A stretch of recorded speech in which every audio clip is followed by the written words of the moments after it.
Et bonjour tout le monde et bienvenue sur la chaîne Twitch RMC Sport. J'espère que vous allez bien en ce lundi, que votre semaine démarre très très bien. En tout cas, nous, notre semaine, elle est très chargée entre football, match gratuit mercredi et mardi, entre MMA. On va pas avoir le temps de s'ennuyer. Tout simplement, vous avez l'habitude sur la chaîne Twitch RMC Sport, ça se passe comme ça très très très souvent. Et écoutez, ne perdons pas plus de temps puisque je vous le rappelle, on a un samedi de combat exceptionnel. Vous savez, quand vous me voyez, moi, Sacha, sur la chaîne Twitch RMC Sport, c'est très souvent pour parler combat parce que je m'y connais tout simplement bien moins bien en rugby. Et ce week-end, on a plusieurs événements de fou, mais on a surtout une carte MMA de folie qui va avoir lieu en Irlande. C'est le Bellator. C'est la deuxième plus grande organisation mondiale de MMA. C'est ce qu'on dit historiquement, le plus gros concurrent de l'UFC depuis un certain temps. Et on a 6 Français qui vont combattre lors de cet événement en Irlande. Et vous le voyez derrière moi, et il y a le nom d'un de ces Français qui va nous rejoindre pour une interview dans la sauce comme vous en avez l'habitude. C'est Davy Gallon, le plus normand, j'ai envie de dire, des combattants français. Je sais pas si je peux t'appeler comme ça, Davy, si ça te correspond bien, mais j'avais envie de tenter ça. Comment ça va ? Eh ben écoute, super. En fait, ouais, t'as raison. Un des plus normands, je crois. Un des seuls normands d'ailleurs sur la carte. Et pour l'instant, après, j'espère qu'à l'avenir, il y aura d'autres normands. Non, franchement, c'est top. J'aime bien qu'on m'appelle comme ça parce que je suis fier d'être français, je suis fier d'être normand et je suis fier de représenter mon pays et ma région sur une grosse carte du Bellator 299 avec un match pour le titre des poids moyens entre Eblen et Edwards, le frère de Léon Edwards, le champion 77 de l'UFC quand même. Donc très très belle carte avec tous mes frères d'armes. Ça va être une grosse fête, ça va être génial. Bah ouais, ça va être hyper intéressant. Alors pour ceux qui ne te connaissent pas, donc t'es combattant professionnel de MMA, aujourd'hui t'as un bilan de 21 victoires pour 8 défaites, ce qui est un bilan très très très très très solide pour ceux qui ne le savent pas. En général déjà, quand tu es dans le positif, tu fais partie des combattants qui sont bien, mais quand tu es à 13 victoires d'avance sur tes défaites, c'est que tu es vraiment très très bien en général. Tu fais partie de ces combattants français qui ont fait énormément de combats dans leur carrière, alors que tu n'es pas si vieux que ça, si je puis me permettre. Comme... Non, mais c'est vrai. Comment est-ce que tu expliques ça ? C'était une volonté de ta part de vraiment avoir beaucoup d'expérience de combat ? Parce qu'on sait qu'il y a des combattants, tu vois, qui, je dis pas qu'ils évitent la difficulté, mais dans la construction de leur carrière, ils vont viser le zéro défaite très très très longtemps, voire le plus longtemps possible. Mais selon quand tu as commencé le MMA, etc., c'est pas forcément possible. Comment est-ce que toi t'expliques ton parcours avec tous ces combats en fait ? Et en fait, tout simplement, j'adore combattre. C'est vrai que moi, j'ai commencé par le judo et dans le judo, on combattait quasiment tous les week-ends. Et c'est un rythme qui me plaisait bien et j'ai toujours aimé être dans le jus et dans la sauce, hein. Ouais. Et du coup, en fait, quand j'ai attaqué, j'ai commencé par le pancras et avec la Tchakadé, comment dire, sur les 100% fight de Hatch Fourier. Ouais. Et il proposait beaucoup d'événements. Et en fait, à un moment de ma carrière, j'ai enchaîné les victoires et je n'avais pas de blessure. Ce qui fait que je pouvais combattre assez souvent. Mhm. Et j'ai continué dans ce rythme-là. Je me suis fait plaisir un maximum. J'ai eu pas mal de victoires, j'ai eu aussi des défaites. Mais en fait, ma passion, elle est restée intacte. Et comme je te dis, j'adore combattre. Et je pense que c'est pour ça que mon palmarès aujourd'hui se retrouve avec autant de combats. Parce que je cherche pas à construire un palmarès de zéro défaite. Invaincu, je pense que c'est un peu la maladie des jeunes combattants maintenant. Ils sont un peu dans l'idée de Floyd Mayweather, Ouais. de Khabib. T'en penses quoi de ça ? Honnêtement, pour moi, un combattant, ça combat. On ne juge pas la valeur d'un combattant sur un mec. Ah ouais, ça y est, c'est un bon combattant parce qu'il est invaincu, ou c'est un mauvais combattant parce qu'il a 3, 4, 5 défaites d'affilée. Quand on connaît un peu le monde du combat, on sait que c'est difficile et que ça peut aller très vite. En fait, on sait bien que la défaite, des fois, elle reflète pas forcément le niveau du mec, hein. Hmm. Tu vois un mec qui est sur la carte, on va parler de Gregory Blade Baben. Ouais. Il a eu un gros passage à vide et le mec il revient et Greg, qu'est-ce qu'il fait ? Il a 4 victoires au Bellator, il a combattu pour le titre, ou M1 pareil. Le mec qui me dit que Greg c'est pas un bon combattant parce qu'il a eu des défaites, il est pas invaincu, moi je lui dis écoute, va dans la cage avec Greg et puis on en parle après. Oui, parce que des échos qu'on a sur Greg Baben et dans les combats et dans les entraînements, c'est très dangereux, faut faire attention. C'est l'épée, hein. C'est un sabre, hein. Il est coupant, hein. Et encore à l'entraînement, il est gentil. En combat, il perd cette gentillesse, il est vraiment concentré dans la victoire, ce qui est normal. À l'entraînement, c'est un vrai sabre, mais c'est un sabre gentil quand même à l'entraînement. C'est une crème, et heureusement. parce qu'honnêtement, si c'était pas une crème, il pourrait tuer des gens. C'est vraiment un très très bon combattant. Ouais. Et t'as pu tourner avec lui un petit peu et tout, plus que ça, enfin vraiment approfondir le côté du Blade Baben. Eh ben écoute, moi, comment dire, Greg, je l'ai rencontré à la Snake, parce que j'ai été m'entraîner avec Cyril, parce que, Alors, je bah précise, écoute, hein, pour ceux qui savent pas, on parle de Cyril Diabaté, hein, qui est une des légendes du MMA français, la Snake Team. Donc Snake, c'était son surnom de combattant, et Snake Team, c'est son gym maintenant avec ses combattants. bah tout à fait, c'est Cyril Diabaté qui a lancé Xavier Foupapokam, qui était aussi avec Yves Landou, comment dire, Greg Blade Baben, vraiment que des couteaux, quoi. Et encore, j'en oublie, donc je suis désolé pour ceux que j'oublie. Et je me suis entraîné avec Greg en pied-point, en MMA. Et en fait, il est complet de fou. Et les mecs qui ont l'impression de dire ouais, Greg, en fait, c'est qu'un striker. Les gars, quand il va vous lutter, il va vous emmener au sol. D'ailleurs, on le voit au Bellator. Je crois qu'il a que des victoires au début, là, avant qu'il ait sa coupure. Triangle, triangle, triangle, enfin de la soumission, quoi. Hmm. Et autant te dire qu'en fait, Greg, il est très, très complet. Et il est fort sur tous les domaines. Mais en plus, venant de toi, que moi personnellement je trouve aussi très très bon sur l'aspect sol et soumission, je pense que tu vois, c'est un beau compliment. Ça fait plaisir. Bah écoute, franchement, non, Greg, vous le verrez, les gars.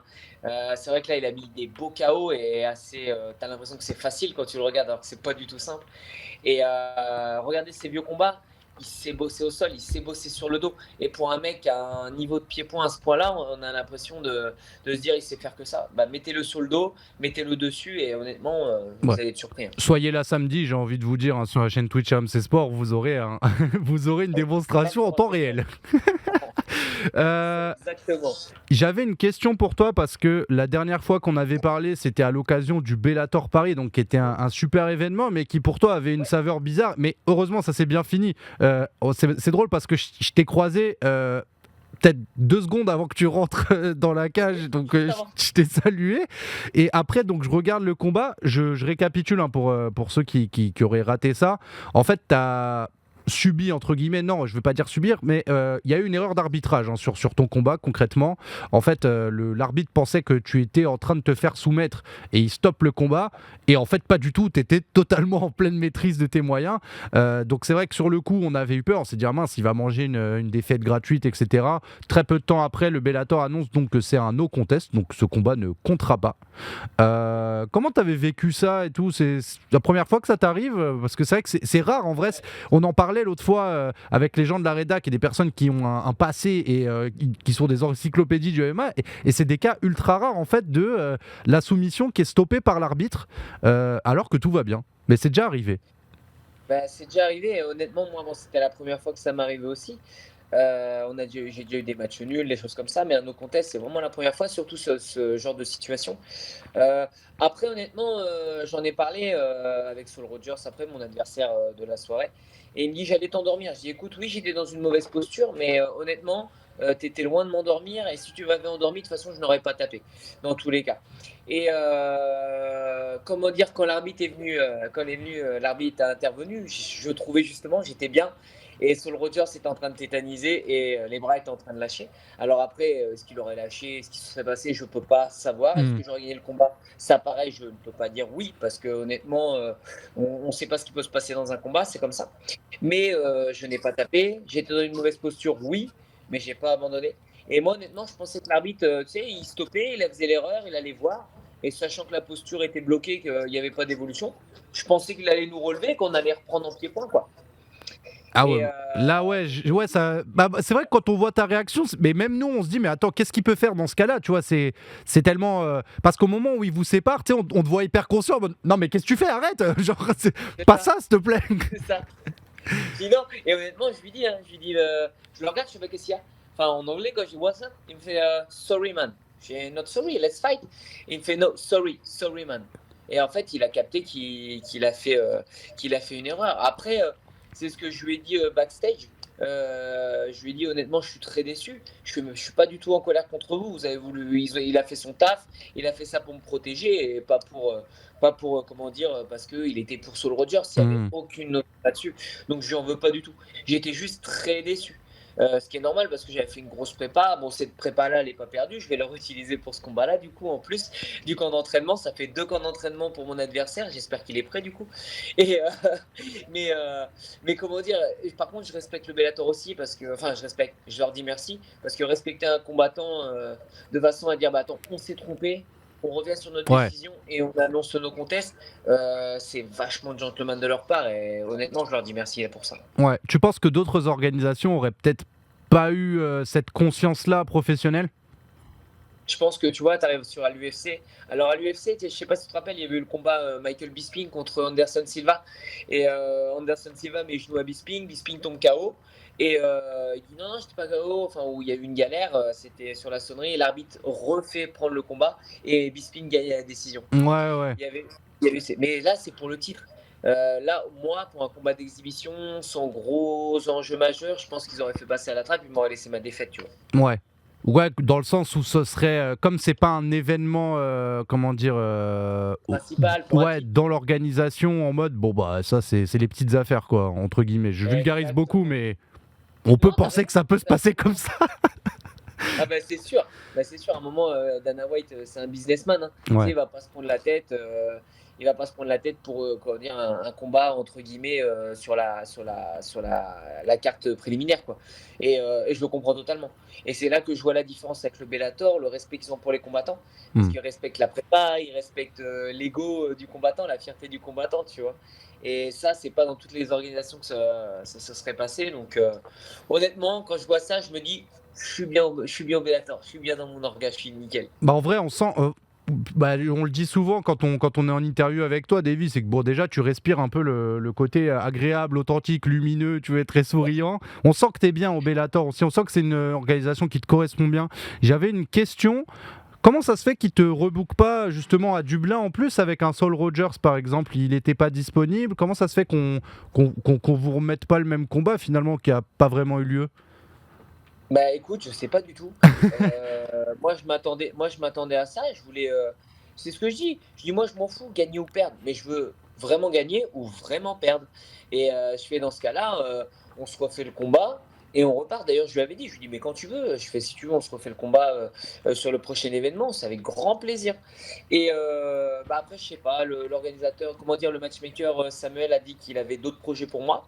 Ok. Donc, est-ce qu'on va repartir chacun sur un ou deux combats et on va se retrouver après? J'ai envie de dire, il n'y a que les montagnes qui ne se croisent pas de toute façon. Donc, on va forcément se recroiser dans la cage. Et là, on va voir s'il va me redire, Davy, je t'aurais endormi. Et là, on va voir s'il va m'endormir peut-être. Ouais, j'aime beaucoup. Et du coup, ouais, on t'a proposé un nouveau défi. Donc, fini le côté britannique. Là, tu vas combattre contre un combattant allemand. Ouais, Euh, c'est ça.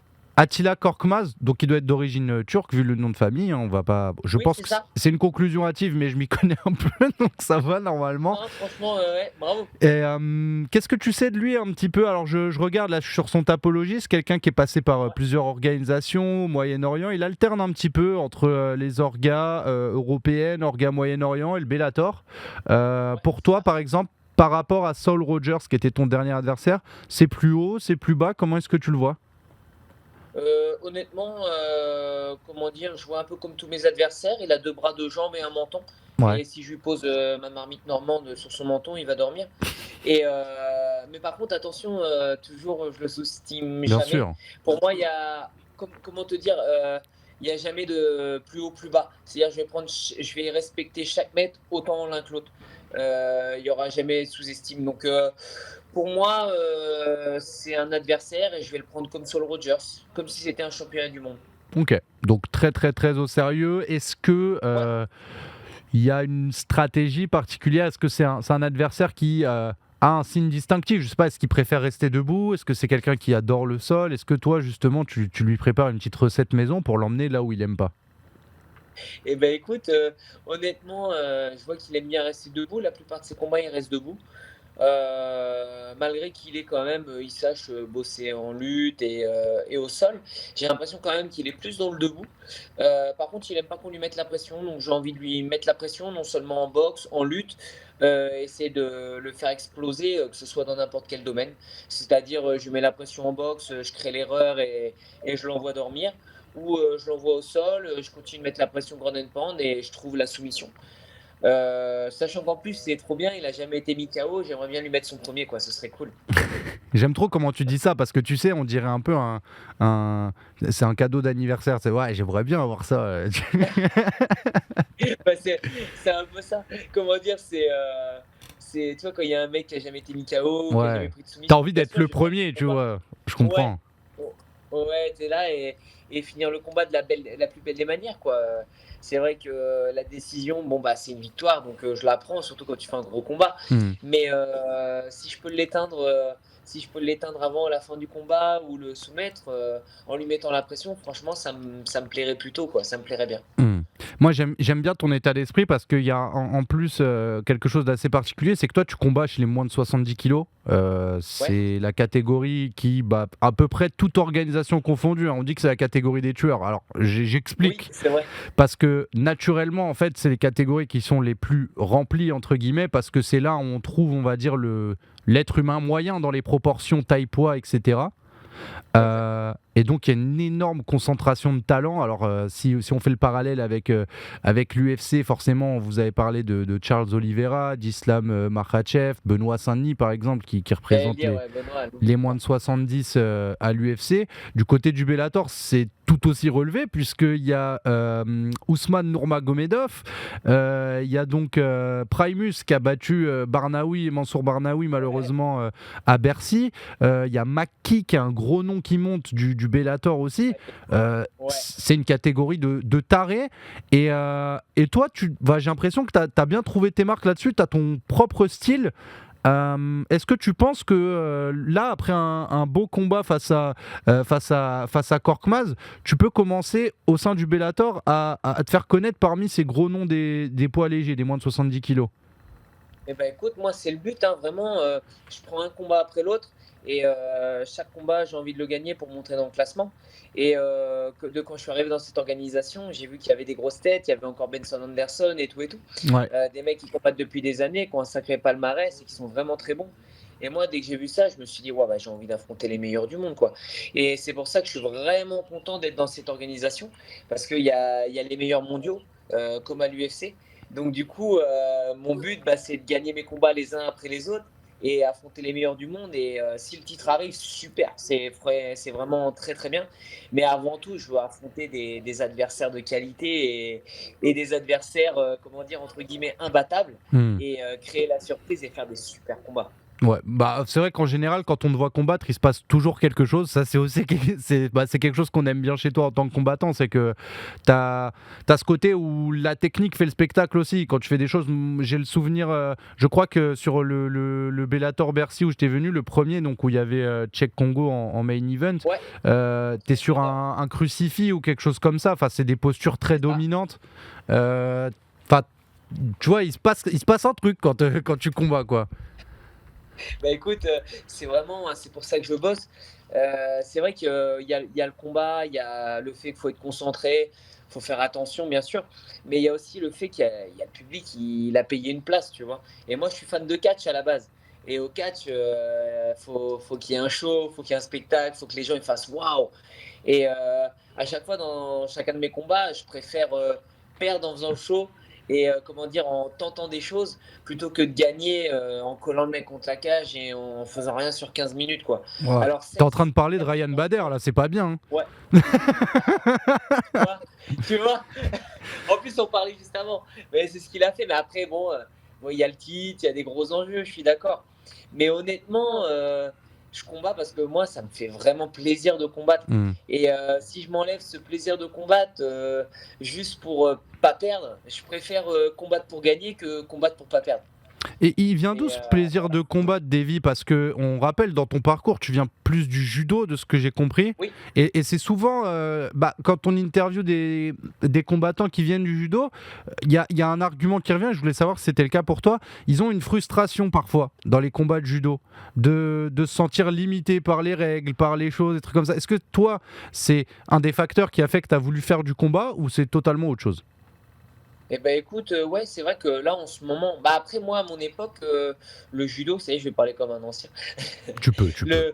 Le judo, comment dire? Il y avait encore, pas mal de règles, qui étaient encore en vigueur. On pouvait encore aller chercher dans les jambes, faire du kataguruma, chargé, des choses comme ça et c'était encore assez complet et après, je me suis blessé et là, ça commençait à changer et tu pouvais plus faire beaucoup, beaucoup judo. Enfin, c'était vachement restrictif et c'est vrai que là, c'était un peu frustrant.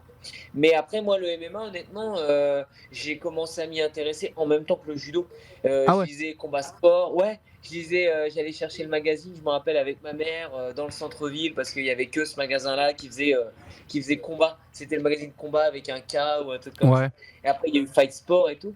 Et je me rappelle, je lisais les articles, les techniques, et j'essayais de les faire au judo, tu vois, alors qu'il y avait certaines, elles n'étaient pas autorisées, mais bon, bref.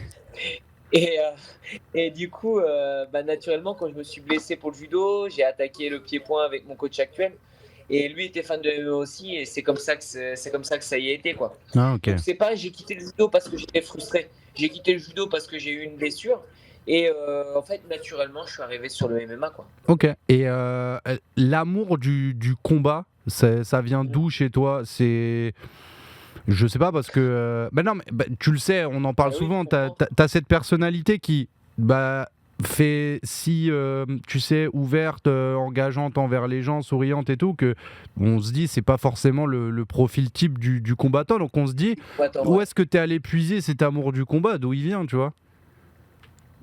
Honnêtement, le challenge, c'est vrai que j'ai toujours aimé me challenger et voir comment dire, si je pouvais être, meilleur que quelqu'un, au début dans le judo. Après ça a été aussi dans le full contact quand j'étais un peu plus jeune. C'est vraiment, ça a toujours été me challenger, essayer d'évoluer, mentalement, essayer d'évoluer OK. physiquement et voir si je peux devenir, le meilleur du monde, un peu comme dans Baki quoi, tu vois? OK. L'homme le plus fort du monde et ça c'est un challenge qui m'a parce que j'adore les mangas. C'est un challenge, avec Dragon Ball aussi, tu vois? Par Ouais. exemple, quand j'étais jeune et tous ces mangas, toutes ces histoires d'arts martiaux, ça m'a porté et cet amour du combat, il est arrivé par les arts martiaux, les mangas et l'envie du challenge. D'accord. Donc ça veut dire que quand t'es enfant, t'es un peu celui qui veut faire la course avec tout le monde pour dire: «Moi, je suis le plus rapide», ce genre de choses? C'était plutôt, j'avais envie de faire la course pour devenir aussi rapide que Sangoku et je voulais faire, je faisais, 100 pompes, ou des trucs comme ça. Je Ah ouais? m'entraînais à fond parce que, pareil, je voulais essayer de mettre des coups de poing et casser les murs, tu vois? Ouais. C'était vraiment, On a tous eu nos vraiment petits dans le trucs comme délire. ça, hein. Moi, tu sais, je mettais des poids Ouais, sur mes jambes parce que je lisais Olivier Tom et que ça me persuadait que je pouvais faire le tir du tigre, mais pas du tout, en fait. ça, le tir de l'aigle, quand tu voulais la jambe bien en l'air Ouais, là. ouais. Aïe, aïe, aïe. C'est, Ah ouais, si, ouais, carrément. ce serait qui ton personnage de manga qui te correspondrait le plus là aujourd'hui? Parce que j'ai l'impression que t'en as feuilleté pas mal, t'en as plusieurs en tête. Il y en a un où tu te dis, tiens, ça c'est ma mentalité en fait, j'aime bien. Eh ben écoute, c'est vrai que, je suis fan de One Piece, tu vois? D'ailleurs, c'est pour ça que j'ai tout l'équipage tatoué sur le bras et ce que j'aime dans One Piece, en fait, c'est Luffy, c'est pas le meilleur. Par contre, il a un rêve et son rêve, il lâche jamais. Alors, il prend des défaites, il a des victoires, il continue d'avancer, il a des coups durs, il a des coups très, très durs et le gars, il lâche pas, il s'accroche et il continue de suivre son rêve et à la fin, il va y arriver. Donc il va y arriver ou pas, on verra Ouais, à la suite rendez-vous dans 10 ans et pour la fin du manga, mais apparemment, elle va arriver avant. Apparemment, ouais. ça arrive bientôt, là, ça y est. Et pardon, excuse-moi. Et c'est vrai que Luffy, le fait réaliser, comment dire, ne jamais lâcher ses rêves, quoi qu'il arrive dans les coups durs, c'est vrai que ça me correspond pas mal. Parce que j'ai eu des défaites, j'ai eu des victoires, j'ai eu des mauvaises passes, mais j'ai jamais lâché. Et même là, tu vois, j'ai eu un no contest, mais je vais repartir plus fort. J'ai appris de l'erreur et je vais corriger ça pour le combat contre Attila, quoi. Ok, non mais j'aime bien Luffy, ça me parle. Je voulais revenir tout à l'heure, t'en parlais. euh, t'as ce côté très ambassadeur de ta région. Et c'est vrai qu'on a l'habitude d'avoir des personnes très fières de. Alors, ça va peut-être irriter des gens, donc je vais atténuer très vite. Très fières de la Bretagne, très fières du Pays Basque. On n'a pas trop l'habitude de voir le porte-drapeau Normandie. Est-ce que tu peux m'expliquer d'où ça vient, cet amour, j'imagine, de la région et le fait vraiment de vouloir porter haut et fort ces couleurs-là? Parce que ça va loin, entre guillemets, et ça va jusqu'au surnom, jusqu'au drapeau que tu peux Ouais. arborer, etc. Donc, juste savoir d'où ça vient.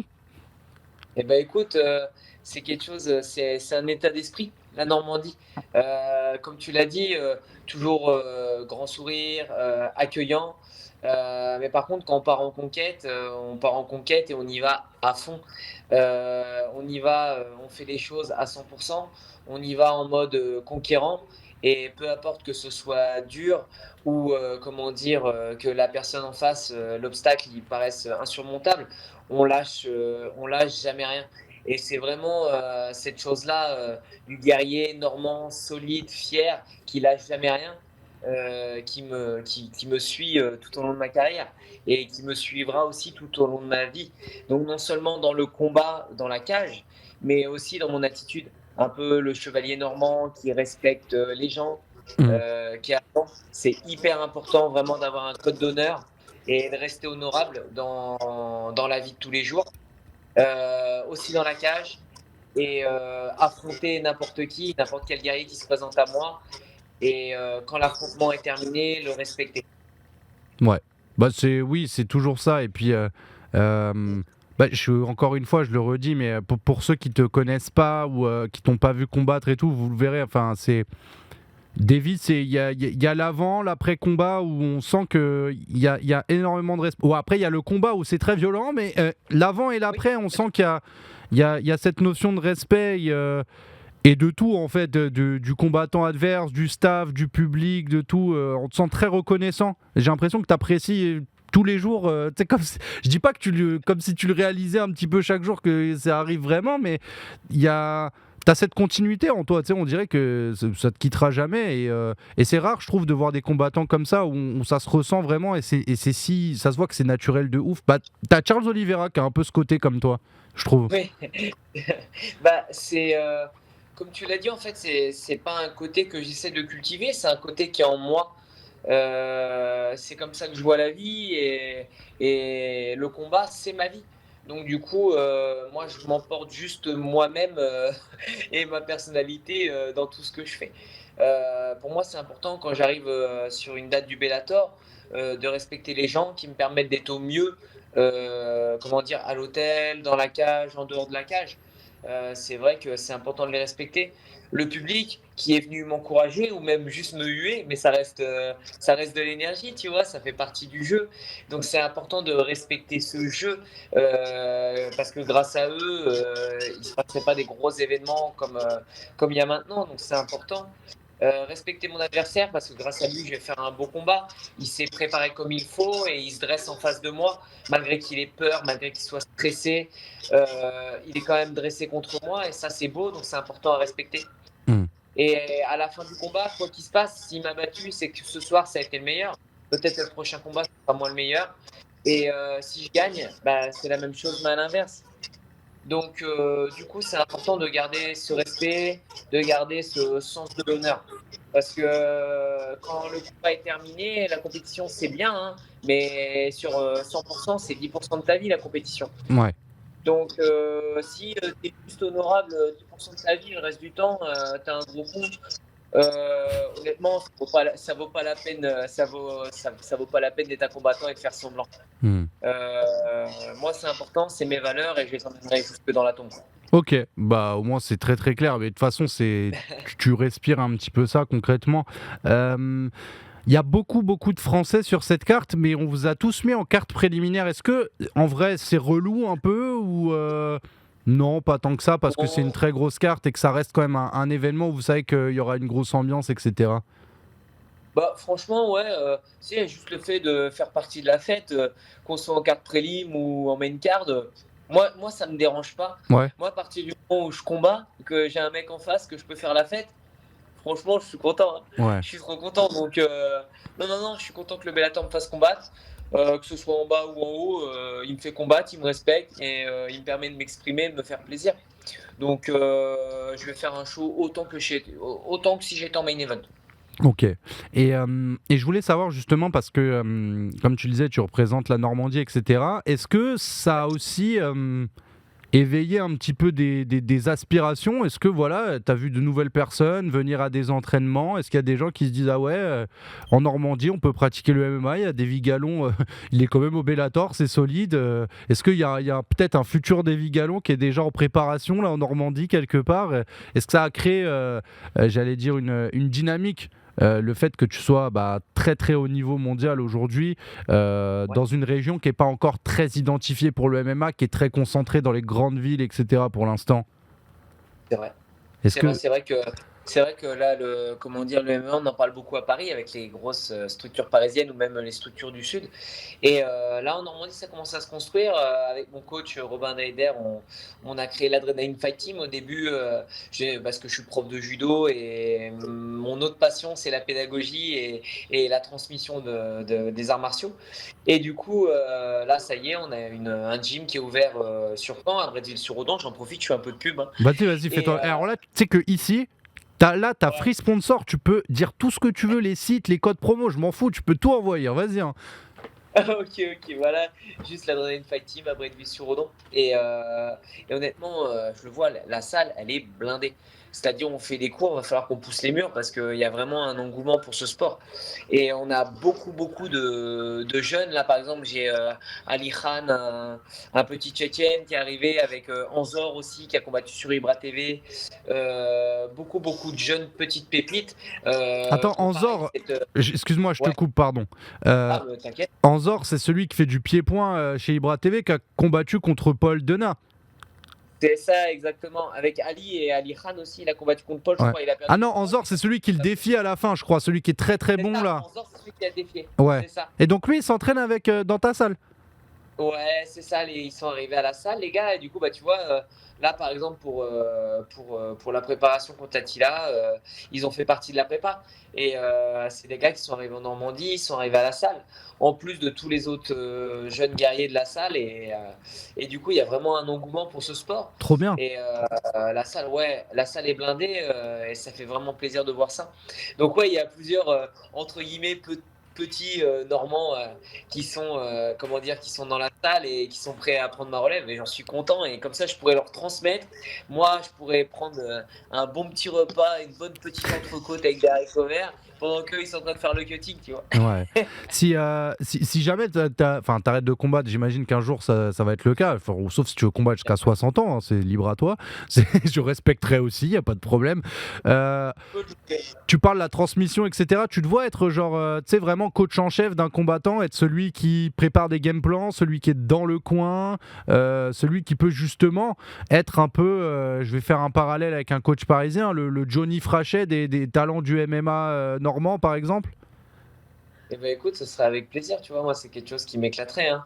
Là je combats, je me fais plaisir, mais un jour, bah écoute, soit déjà je serai plus dans le niveau international et je devrais passer mon tour et laisser la place à un jeune qui a plus l'écran. C'est quelque chose qui arrivera, c'est normal, c'est le cycle de la vie et il faut l'accepter. Hmm. Et ce jour-là, ce sera un honneur pour moi d'enseigner et de transmettre ce que moi j'ai appris. C'est vrai qu'on était à une époque où le MMA c'était moins accessible qu'à l'époque maintenant. Donc du coup, si je peux éviter quelques erreurs et des pertes de temps pour les jeunes combattants normands, je le ferai avec grand plaisir. Ce sera un honneur pour moi de leur tenir la serviette, la gourde et leur donner des conseils pour performer dans la cage. Ah, ça peut être stylé, moi j'aimerais bien voir ça personnellement. Ah, Ça, moi, perso, ça, tu sais, c'est un peu Rocky, quoi. Tu fais tes combats et après, bah, tu passes le flambeau mais et c'est au grave, gars de le faire, quoi. bah c'est ça, et Ça, c'est puis trop beau. il y a un prolongement qui se fait, et puis tout. Enfin bref, c'est les belles histoires, mais voilà, moi je suis très bon client de ces belles histoires-là. Il y a aussi une particularité, j'aimerais bien avoir ton avis très honnête et transparent comme tu le sais le faire d'habitude. T'es pas forcément le combattant le plus hype en France, dans le sens où euh, t'es pas surprésent sur les réseaux. Je dirais que tu le fais avec juste dosage, avec ce qui est utile et ce que tu as envie de faire. Est-ce que c'est un truc parce que on va dénoter d'une réalité. Il y a sans doute des combattants français qui sont moins bons et moins accomplis que toi, mais qui vont être plus connus, plus suivis. Est-ce que pour toi, c'est chiant et c'est une dérive, ou est-ce que tu t'en fous? Franchement, je m'en fous. Je suis mauvais en communication. Je suis une vraie quiche sur la communication. Comme tu dis, je fais des efforts parce que heureusement que j'ai ma femme qui m'aide derrière et qui me dévie. Oublie pas les stories, communique. Et du coup, elle m'aide là-dessus et ça me permet de me développer un peu sur la com.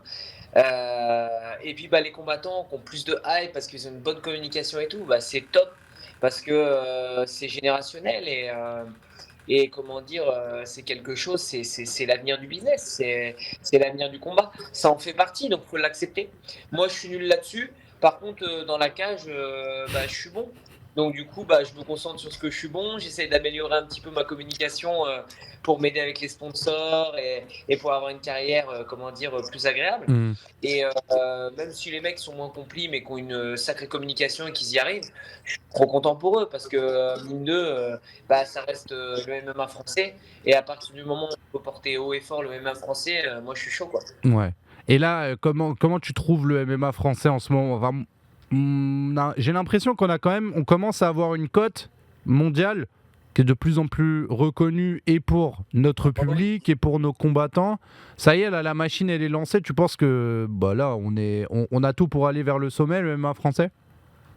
Franchement, ouais, t'as vu, regarde, t'as un Morgan Chapa qui met du KO, Manon Fiorot qui va combattre pour le titre, Tyler Lapillus qui revient fort, comment dire, Yanis Guémouri, bon, il y a eu une galère avec William Gomis, c'est pas grave, ça arrive dans le combat, hein, je sais ce que c'est les galères avec le dernier résultat. Et même sur les autres organisations, Saladin qui pète tout au KSW, il gagne avec une facilité déconcertante, t'as Varela qui met des KO et qui fait des beaux combats. Honnêtement, T'as là, cité tu beaucoup de vois, noms et de plein d'orgas, ça fait grave plaisir. Ça ouais. se voit que tu suis un peu tout ce qui se passe, c'est bien. Ah bah, tu sais, c'est ce que je te dis, je suis fier de mon pays, de ma patrie, de voir tous ces combattants qui évoluent, qui ont même, tu vois, même qui ont des victoires, des défaites, mais qui représentent, qui ont cette passion, cette envie de combattre. Et c'est magnifique, tu vois, regarde, on va se retrouver sur la carte du Bellator à 6 combattants français. T'imagines comment c'est trop bien. On Ouais. va être dans les vestiaires ensemble. Va y avoir de la victoire, que des victoires, je l'espère. S'il y a des défaites, on sera là les uns pour les autres. S'il y a que des victoires, on sera là pour faire la fête. Euh, Honnêtement, le MMA français, il a le vent en poupe. Et ça fait plaisir à voir. Et ça nous augure des bonnes choses pour l'avenir. Déjà, Manon avec le titre de l'UFC. Cyril Gann, j'espère qu'il va aussi revenir avec son number one contender et le titre de l'UFC. Ça va être magnifique. Les prochaines années vont être magnifiques. C'est que le début. Ouais, attends, je ramène le titre du Bellator. Ben moi, attends, on serait 100% avec toi, tu le sais. Non, en plus, ce qui est assez intéressant, c'est que tu parles un peu de ce côté alliance sacrée. C'est prévu que vous, les combattants français là, du Bellator Dublin, il y a un petit peu cet esprit d'équipe, que vous soyez ensemble, que ça se retrouve et tout, par exemple, ou Bah ça écoute, se fait de manière un peu informelle parce que vous avez l'habitude finalement à chaque fois que... Bah très souvent quand il y a un Français sur une carte du Bellator, il est pas tout seul. bah non, franchement, c'est naturel. C'est pas quelque chose on s'envoie pas des messages, dire, hey, les gars, on va se soutenir, ouais, on va faire ça. On Non, se fait un resto tous on ensemble a, ce soir pour le cutting. Allez, grande salade générale. voilà. C'est... Tu vois, c'est un peu le délire. Je me rappelle au Bellator Paris, on avait croisé Tchèque Congo, il nous avait fait un petit débrief. On était avec Greg Baben, on était avec tous les combattants et on allait manger ensemble. On se fait après, quand on est à l'échauffement, bien sûr, on est à l'échauffement, on est dans notre combat. Mais tu sais, on a toujours un petit regard, un petit check, on est là les uns pour les autres. C'est quelque chose qui se fait naturellement parce que bah il y a ce soutien entre Français quoi. Et ça fait plaisir. À chaque fois, c'est une grosse fête et ouais, c'est pas quelque chose qui est forcé, c'est quelque chose qui se fait naturellement. Non, mais bah, c'est cool. En plus, ce qui est bien, c'est que je trouve dans les combattants que vous êtes, les combattants français au Bellator, il y a une diversité qui est folle en fait, que ce soit en termes de catégorie de poids, en termes d'expérience, en termes de style, il y a de tout. C'est vraiment, t'as de quoi bien manger sur tous les combattants français au Bellator, quoi. Non, mais attends, t'as Azael qui est hyper complet. Alors, Azael Adjouj, c'est un jeune combattant. Comment dire, il a commencé sa carrière très très jeune. Je l'ai retrouvé au SBG quand j'ai fait le stage pour la prépa contre Saul Rogers. Et donc lui, il a un pied-point de folie, mais il a évolué comment dire, sur la lutte, au sol. Comment dire, c'est pas censé être son domaine, mais c'est un poison quand même. Faut s'en méfier. On a Greg Baben, un gros striker, un combattant, un vétéran entre guillemets, hein, parce que je veux pas me fâcher avec lui, j'ai pas envie qu'il m'éclate la tête. Et Non, mais lui aussi, il est comme toi, il a pas mal de, comment dire, il a pas mal de kilomètres au compteur. ah ouais, mais Greg, c'est un palmarès de ouf aussi, tu vois. Après, on a qui d'autre? On a Romain Debienne. Lui, c'est notre tête de pioche. Tu peux lui mettre des patates. Au GFA, il avait fait un combat, il avait pris cher, il avait perdu un chicot. Et le gars, il lâche pas, il s'accroche. C'est vraiment une tête de pioche. Et un mec, c'est une crème, c'est un mec gentil comme Ouais. tout. Comment dire? Après, il y a un petit jeune que je connais pas, que je vais découvrir, donc c'est Hugo, je crois, que j'ai jamais vu, qui est sur la carte, mais je m'en souviens pas du nom, je suis désolé, mais en tout cas, ce sera un plaisir de le rencontrer aussi. Donc du coup, comment dire? C'est Ah, ouais, ouais, Noah Gugnon, ouais. ouais, Noah, pardon. Ouais. Alors lui, on m'en a. Alors je vais être honnête avec toi. J'ai un de mes invités qui m'en a déjà parlé en mode Sacha, tu vas voir, c'est un truc de ouf lui. Et genre là, j'ai vu son nom pop sur la carte du Bellator, je fais oh putain, c'est en train d'arriver ce qu'il m'a dit. Là, j'ai dit Tu vu, c'est fou. apparemment, ouais, c'est un machin. C'est. Ça va être, tu vois, ça va être cool. Et puis, moi, ce que j'aime, tu vois, c'est qu'il y a de tout. Et en plus, ça veut dire qu'après, on va pouvoir échanger sur les entraînements. Ça veut dire qu'on va pouvoir, oh tiens, moi, ça a prêché là, ouais, j'ai vu, t'as galéré un peu. Et boum, on peut évoluer tous ensemble aussi, Ouais. se donner des conseils. T'imagines l'engouement, le truc de fou. Et c'est pour ça, là, franchement, la carte, elle va être folle. Les copains, ils vont être prêts comme Jaja. Et ils vont être prêts à faire la fête. Et quoi qu'il arrive, on va se soutenir. Et avant, pendant et après, on va évoluer tous ensemble et on va continuer de représenter la France au max. Bah ouais, bah parce qu'en plus, vous êtes là, vous allez être quoi? Il y a toi qui est en moins de 70, il y a Mansour, Oui, il y a oui. Romain Mansour aussi, ouais, Mansour, ouais. et Noah aussi. Vous allez être 4 chez les moins de 70 au Bellator. Au bout d'un Yep. moment, à 4, vous allez avoir un peu la base de. Vous allez avoir le Pokédex rempli de tous les combattants et vous pouvez avoir les game plans Ouais. à s'échanger. Bah, c'est ouf. Et puis même sur les entraînements, c'est-à-dire que potentiellement, tu vois, on se rejoint et on a trois mecs qui sont en Bellator dans ta KT avec qui tu peux t'entraîner en C'est ouf. sparring. Et ça, c'est déjà le Hein. cas. Genre, t'as déjà des contacts avec des Mansour, des Romains pour faire ce genre Alors, de choses? Romain, ouais, Romain, bah d'ailleurs, en plus, il y a, comment dire, Jeff Billon, l'organisateur du GFA. Et lui, bah, on est champion comment dire, de son organisation. Et il nous suit tout le temps, tu vois. Donc, Ok. déjà, on est en contact. Et Romain, pareil, j'ai été m'entraîner avec Daniel Warin, avec Benoît Saint-Denis, parce que bah, quand tu veux devenir le meilleur, faut t'entraîner avec les meilleurs. Donc, forcément, voilà, ça aide. Comment dire, Azael, on s'est entraîné ensemble au SBG. Il va s'entraîner à l'US Métro Bizo et je pense qu'aussi je vais aller faire un tour parce que Johnny, ça fait longtemps comment dire, ça fait longtemps qu'on parle. C'est quelqu'un que j'aime beaucoup et comment dire, les mecs là-bas s'entraînent Bah on l'a dit, super. hein. Nous on l'a renommé. Nous on a dit c'est un peu la salle des Avengers du MMA français. En ce moment le US Metro c'est Ouais. attention. Si tu vas pour t'entraîner, viens prêt quand même, c'est important. Ouais, mais ça veut dire à un moment tu fais partie de la team pro, donc tu rentres dans la team pro, tu sais ce que tu veux quoi. Ah ouais. Et donc comment dire, Azel aussi, il a été s'entraîner là-bas. Là, il finit sa prépa au SBG, mais il a fait la grosse partie de la prépa à l'US Métro Bison. Donc tu vois, c'est des gars que j'ai déjà rencontrés et là, je fais mon combat et selon l'évolution, il va falloir que j'aille plus haut. Et pour aller plus haut, il faut s'entraîner avec des mecs comme ça. Il n'y a pas le choix. Mais toi, en plus, c'est un exercice que tu fais assez souvent. J'ai l'impression vraiment d'aller voir un petit peu partout ce qui se fait. C'est pas forcément le cas de tout le monde, hein. Il y en a qui ont le confort aussi de se dire non, non, mon équipe, tout, je reste. Toi, tu vas un peu piocher à droite, à gauche, non? Ouais, c'est important à un moment. Moi, j'ai ma team, j'ai mon noyau dur. Ça fait 12 ans que ça, comment dire, que ça dure, donc c'est la loyauté, c'est important. Mais à côté de ça, pour évoluer, tu es obligé d'aller chercher, comment dire, du sparring, de la technique où il y a la connaissance en fait. Hmm. C'est pour ça que je me suis dit, à un moment, je suis au Bellator, bah, faut évoluer, faut continuer d'évoluer et se mettre au niveau. Et c'est pour ça que j'ai décidé de bouger pour aller chercher des sparring de haut niveau et comment dire, aussi de la technique un peu plus poussée, quoi. Ouais. Est-ce qu'il y a une salle ou un entraînement ou un partenaire de sparring avec lequel tu as peut-être plus appris que les autres ou qui t'a fait passer vraiment un cap? Attends, je réfléchis. Bah, honnêtement, le petit passage pardon, au SBG m'a vraiment fait plaisir. Ouais.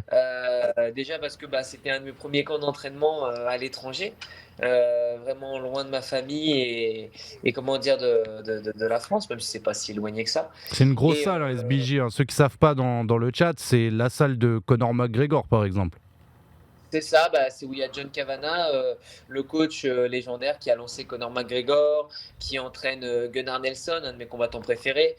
Il y a aussi Peter Queally qui a combattu pour le titre des 70, si je te dis pas de bêtises, ou Ouais, c'est 66. ça. Il y a Bon, Yann Gary aussi, qui est à l'UFC, là, qui est invaincu, l'Irlandais, je crois, qui vient de là-bas aussi. alors Yann Gary, je sais pas s'il est au SBG, je crois qu'il est au Kill Cliff en ce Ah, moment. j'ai peut-être dit une bêtise, je vais check. Je crois qu'il est au Kill Cliff, Yann Gary, mais peut-être qu'il a été lancé au SBG, hein. En tout cas, je sais qu'il est. Conor McGregor lui a parlé, mais je crois qu'il est au Kill Cliff. Ouais, t'as raison, c'est ça. Euh, Autant pour moi. Bah, j'ai fait un raccourci, j'ai dit Irlandais, il va au SBJ, c'est ouais, totalement c'est ça, direct, un raccourci de ma Irlandais au part. SBG. Pardon. T'inquiète, t'inquiète. Mais pareil, tu vois, j'y ai été ce combat-là parce qu'il y a eu un combat en Italie. D'ailleurs, un combat où je perds la décision, mais c'était Ouais, dans on un s'en italien, rappelle, on quoi. l'avait regardé, c'était kiff kiff. C'était kiff kiff. Bon, c'est passé, c'est comme ça. Et comment dire, j'ai vu que mon adversaire m'avait un peu bloqué contre la cage, même si j'avais bossé, enfin bref. Et je me suis dit, tiens, qu'est-ce qui me manque, quoi? C'est là qu'il faut que j'évolue. Je me suis dit, là, c'est le moment d'aller essayer d'aller chercher. Et j'ai vu qu'ils sont en train de OSBG. Donc, du coup, j'ai dit, vas-y, j'y vais. Ça se trouve, il y a du cage control, ça va pouvoir m'aider à sortir de ce cage control et à prendre là-dessus, quoi. Et j'ai été relativement surpris parce que il y a une super ambiance, c'est professionnel, les mecs essayent pas de se blesser, tu vois, ça s'entraîne dur mais sans essayer de se blesser. Et pour moi, ça a été complètement un switch. Dans ma tête, je me disais, ouais, faut faire du sparring dur, faut y aller, faut avoir des cocos, faut signer de la bouche, sinon ça sert à rien. Et en fait, tu t'aperçois que, mais non, le sparring dur, tu le fais une fois, deux fois dans le mois pour t'économiser. Et après, c'est beaucoup de sparring à thème, de choses comme ça, c'est contrôlé. Et là, tu évolues beaucoup mieux, tu te blesses beaucoup moins. Et du coup, ton level, il augmente, quoi. Et honnêtement, j'ai essayé de garder cet état d'esprit. Et sur le SBG, ça m'a beaucoup aidé. Ouais. Ça m'a beaucoup aidé sur le catch control, le travail de MMA en général. Et ouais, franchement, très surpris. Et c'est là que j'ai bien aimé. Et j'y retournerai en Irlande d'ailleurs pour ça. Ok. Et en plus, alors j'ai une question là-dessus parce que le SBJ, il y a beaucoup de gens qui, par automatisme, vont dire ça c'est un gym qui est fait pour les strikers, c'est fait pour les mecs qui veulent chercher des KO parce que Connor vient de là-bas, c'est comme ça. Mais j'ai une autre version qui m'a été contée où on m'a dit, alors peut-être que je me trompe, mais je préfère demander à quelqu'un qui est passé là-bas, c'est beaucoup plus Ouais. logique. Mais on m'a dit que finalement là-bas, au niveau du sol, c'était super costaud et il y avait beaucoup plus de sol que ce qu'on croyait, voire même plus de sol que le striking. Est-ce qu'il y a ce côté-là? Et ben c'est vrai, honnêtement, bah, ils ont un très bon niveau pied-point, faut pas leur enlever ce qu'ils ont. Même s'ils n'ont pas les meilleurs strikers du monde, ça strike quand même, c'est propre et faut pas les prendre. Mais ils ont un très gros niveau de cage control, de lutte et de sol. Par exemple, il y a Potklit, un 84 du Bellator, il a gagné, il a fait un étranglement de ouf, comment dire, c'est Lucas Potklit. Ouais. Potklit et, C'est quoi? C'est et pas un roumain ou quelque chose comme ça, non? oui, c'est ça, c'est ça, Ouais, c'est ça, c'est ça. ça me parle. Et très très dur. T'as coach aussi Louafi. Moldave, pardon. Euh, Putain, désolé. Il est qu'est-ce qui moldave. se passe? Il est moldave. Non, mais faut jamais confondre la Ah oui, Roumanie et la Moldavie. C'est. ah oui, c'est vrai, t'as raison. Non, parce qu'il y a un Roumain aussi là-bas. Oui, Là, oui, je oui. Je sais, mais t'as j'ai un encore inversé. Français aussi. Et ouais, donc lui aussi, il est Euh, passé là-bas. Et donc, ouais, SBG, il est là-bas. le sol est très sérieux. Ah ouais, ouais, t'as du solide. Tu as vraiment du solide. Les mecs sont vraiment complets. Et tu as un gros travail de cage control, comment dire, de travail contre la cage, de défense du travail contre la cage. Et par exemple, je me suis entraîné avec Ciaran Clark, qui est pareil au SBG, qui a fait partie de l'équipe d'Irlande de la FMMAF, tu sais, pour les championnats du monde Ouais. amateur, tout ça. Et il est au Bellator maintenant. Et je peux te dire que c'est très très fort contre la cage. Bah, il est en 7-0, le monsieur. Ah oui, il a battu Abu Tunkara. Je me Ouais, rappelle, ok. Abou s'est blessé, tout ça, mais Ouais. dans ce combat-là, Abou était bien parti, mais il s'est blessé. Et c'est quelqu'un de très gentil, très respectueux. Mais ouais, au Bella, au SBG, c'est solide et c'est complet en sol et en cage control. C'est drôle, je suis sur son Tapology. Ouais. Il a affronté, ouais, il a fait les IMAF championnats du monde en 2018 et ouais, il a un gros en amateur. Il a fait beaucoup de trucs. Hein. Donc ça, Oui, c'est fou. Hein. moi je le note, je garde, tu vois, ça c'est les petits noms de côté. Tu vois, par exemple, j'avais Morgan Charrière qui était venu, il m'avait dit, Sacha, note Yann Gary, il m'a dit, tu vas voir, Feno. Donc moi je te note Ciaran Clark, c'est mon prono de Davy Gallois, c'est regarder Ciaran Clark. Et tu vas voir, à chaque fois qu'il y aura une grosse perf ou quoi, aussi il monte très très haut, je vais dire, bah des gars, Davy, ça fait des semaines qu'il l'a dit, hein, vous êtes tous en retard. Hein. C'est bon ça. T'as Darragh Kelly aussi qui est pas mal, qui va être là. Il y a plein de potes irlandais qui combattent sur la carte aussi. Et t'as Ciaran, t'as Darragh Kelly et tout ça. C'est des mecs qui sont aussi copieux. Darragh Kelly, je crois qu'il est sur pas mal de victoires. Bah 4-0. Voilà, et pareil, il a un très très bon sol. Ah oui, il a invaincu aussi en amateur. Donc en cumulé, pour te faire kiffer, le mec, il est en 12-0.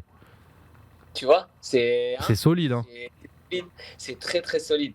Pareil, tu as des mecs comme Nathan Kelly, lui combattant au PFL. Nathan Kelly, et lui, il est invaincu. Ah ouais, non, lui, il est très bon aussi. Mais attends, mais c'est quoi cette salle de tueurs? C'est terrible. Ah bah attends, regarde, tape Will Fleury. Will Fleury aussi. Mais lui aussi, je le connais. Mais t'inquiète. Bah oui. Et t'as Moore aussi, un mec qui est au Bellator, un poids lourd, Moore, un barbu. Et lui, il est pareil, il est au SBJ. Ah oui, mais Fleury, je me rappelle, il avait combattu Anthony Salamone. Il avait gagné sur une décision. C'était. Ouais, ça pouvait basculer en vrai. Mais ouais, c'est solide. Hein. Et je vais te demander par rapport à ton dernier combat, est-ce que toi, t'es le genre de combattant qui essaye d'ajouter des nouvelles choses dans sa préparation, au-delà du fait de voyager, etc., et d'aller dans des camps qui sont réputés? Est-ce que voilà, tu rajoutes des choses, je sais pas, il y en a peut-être qui vont se dire, ah tiens, je vais me mettre au vélo, peut-être à autre chose. Eh ben écoute, non, en fait, je pars déjà depuis longtemps un peu partout. J'essaye plutôt de me canaliser, tu vois. Ouais. mais physiquement, je sais que ça fonctionne. J'ai mon préparateur Florent Rouleau qui s'occupe de moi pour la boxe anglaise, la prépa physique. On bosse ensemble depuis des années et on le voit physiquement dans la cage, je suis prêt. Donc on essaie de garder cette équipe et un peu notre fonctionnement qui fonctionne plutôt pas mal. Je te dis ensuite, à part les camps d'entraînement et cette évolution sur les sparring et comment dire sur un peu les sparring et les partenaires d'entraînement. Ouais. Honnêtement, voilà quoi. Si j'adore le vélo, j'adore l'escalade, j'adore le strongman, l'arm wrestling. Donc c'est des choses que je fais déjà en fait naturellement en dehors et dedans. Donc du coup, non, j'ai plutôt essayé de me canaliser. Parce pas que de truc drastique, quoi. Pas de d'un coup je deviens vegan, ah, ça change tout, je sais plus. Tu vois, je te dis des conneries. Par exemple, Johnny Walker à l'UFC, tu sais, il prenait du CBD pour se détendre et il commençait à perdre de ouf. Après, il a arrêté le CBD, il revient, il pète des KO, tu vois. C'était pour savoir s'il y avait peut-être un petit truc comme ça. Non, il n'y a pas eu. Après, il y a juste tout ce qui est mon travail sur la respiration, la méthode Wim Hof. Comment dire aussi, j'ai un coach un coach sur les protocoles respiratoires avec Julien Touzalin. Ah ouais qui a Ocean X Fit. C'est un surfeur qui a inventé tout un protocole de préparation physique, de travail respiratoire pour le surf. Et là, du coup, on l'a adapté pour le combat. Donc, j'ai toute une prépa respiratoire là-dessus. Par exemple, tu vois, j'ai un ramp-up avant l'échauffement. J'ai un travail pour de clairvoyance sur la respiration, comment dire, le matin ou s'il y a des zones de stress. Ok. Et ça te fait quoi concrètement? Ça te gère à moins de fatiguer, je sais pas, tu peux faire 5 minutes d'apnée, Qu'est-ce que ça impacte? Alors là, les 5 minutes d'apnée, ça va pas être pratique, mais on va plutôt être sur déjà le travail de récupération, un travail respiratoire qu'on fait à l'interround pour pouvoir essayer de mieux Ok, récupérer, ouais. pour être plus pour le round 2 par exemple ou le round 3. Aussi un travail en amont pour la prépa, un travail sur le manque d'air, un travail sur la tolérance au CO2 qui vont me permettre de récupérer plus vite sur des phases de clinch, des choses comme ça. Avoir des muscles respiratoires comme le diaphragme un peu plus forts, des muscles respiratoires plus forts pour mieux ventiler, pour être plus à l'aise pendant le combat. Tu vois, des choses comme ça, Ah, tu m'as appris trop de trucs là. Faudra qu'on en Ah, reparle de ça. On va en ah reparler. bah, ça, tu regardes avec Rickson. En fait, moi, j'avais découvert ça avec Rickson Gracie. Ok. Et en fait, j'avais personne aux alentours. Et j'écoutais le podcast d'un de mes amis, Nomad Slim Eveis, qui est prof de, comment dire, de mobilité et de mouvement. Et du coup, il avait invité Julien. Et j'ai découvert Julien de Ocean X Fit sur ce podcast. Ok. Et on s'est mis en contact ensemble et on a commencé à travailler un peu ces méthodes voilà, sur le diaphragme, sur le manque d'air. Trop bien. Là, tu vois, toute la semaine, j'ai tout un protocole jusqu'au combat. Alors, j'ai eu tout un protocole sur la prépa. Et là, maintenant, j'en ai un jusqu'au combat pour arriver clair le jour J. Non, mais hyper intéressant de voir les sports qui se croisent comme ça et qui peuvent s'apporter des choses. On a l'habitude de le voir avec d'autres sports de combat qui se mêlent les uns les autres, avec les boxeurs et les combattants de MMA. Là, on parle clairement de quelqu'un qui est dans le sport nautique, qui vient t'apporter quelque chose pour le MMA. Et je trouve que c'est hyper intéressant en fait. Et je pense que c'est une des premières fois que j'entends ce genre de truc. Donc je suis bien content qu'on ait parlé de ça. C'est hyper intéressant. Davy, on va devoir se quitter d'ici quelques secondes. Est-ce que tu as un dernier message à passer peut-être à ceux qui vont te découvrir ou ceux qui te connaissent déjà, puisque on rappelle que les premiers combats du Bellator Dublin seront en libre accès gratuit sur la chaîne Twitch RMC Sport, donc on pourra te regarder tous ensemble, toute la France, et te soutenir. Voilà, donc je te laisse le mot de la fin. Écoute, peu importe ce que tu veux dire, même si c'est pour saluer les sponsors, tu es libre. Eh ben écoute, ouais, ça c'est top, merci à toi. Donc je remercie tous mes sponsors, Elite Form, Club Maxim, comment dire, l'Adrenaline Fight Team, tout le, comment dire, comment ça s'appelle, la team Normand, avec tous mes sponsors. Voilà, mon père aussi, Daniel Gallon, qui est artisan et qui me suit depuis des années. Alors non seulement il m'a supporté étant jeune, et en plus il arrive à me soutenir dans les combats. Donc merci à ma famille, ma femme, mes enfants. Pareil, je fais un petit coucou à Émilie Sophro, ma sophrologue, qui m'aide à me préparer mentalement pour les combats. Et écoute, merci à toi de me permettre d'avoir une plateforme pour me présenter, pour pouvoir discuter de ma passion. Et t'es un connaisseur et ça fait plaisir de s'amuser avec toi et de discuter MMA et passion. C'est gentil, merci. Merci pour moi. Je vous ai mis le lien vers la page Instagram de Davy. Donc vous le savez, il l'a dit lui-même, c'est pas le meilleur communicant. Donc nous, on peut aller l'aider. On lui lâche tous un follow. On repartage 2-3 highlights, des choses comme ça. Merci en tout cas, Davy. On a hâte de te soutenir samedi pour les combats du Bellator et que tu nous régales comme tu sais le faire, hein, comme d'habitude. Merci beaucoup, Davy. On va faire le taf. Merci à toi.